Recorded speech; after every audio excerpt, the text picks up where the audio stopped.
Akala nila wala akong problema. Nasanay kasi sila na lagi akong masaya. Pero hindi nila alam, mayroon akong iniinda. Depresyon. Napakahirap na sitwasyon. Akala ng iba hindi ito totoo. Pero hindi nila alam, unti-unti na akong nilalamon at pinapatay nito. Sa likod ng mga ngiti sa aking labi, isang damakmak na mga problema ang aking kinakaharap. Sa likod ng mga tawa at hagikik ko, pasan-pasan ko ang mundo. At ang sakit pa ay parang walang naniniwala sa iyo. Yung pakiramdam na ginagawa mo naman ang lahat pero hindi pa rin pala sapat. Siguro nga may mali talaga sa akin.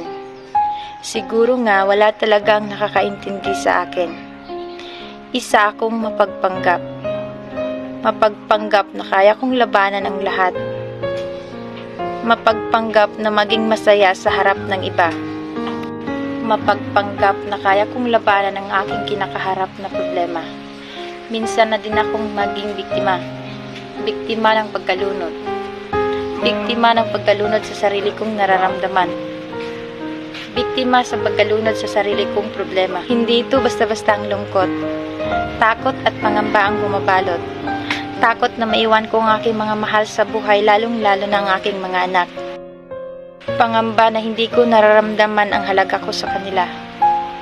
Pero kakayanin ko. Kakayanin kong lumaban sa sarili kong problema. Kakayanin kong tumayo sa sarili kong mga paa.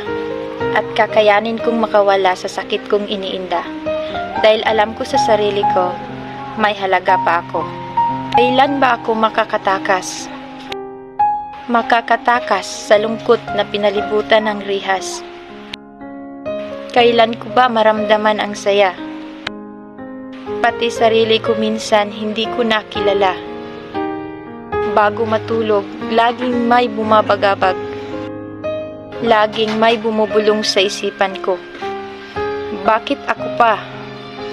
Bakit ako pa ang kailangang makaranas?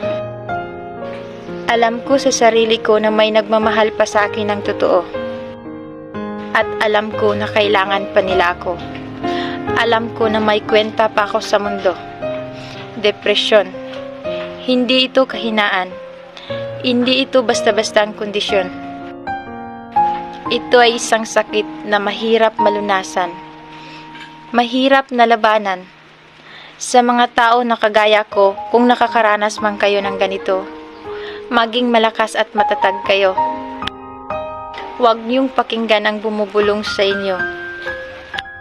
Dahil sisirain ito ang buong pagkatao mo. Huwag mong hayaan na lamunin ka ng lungkot.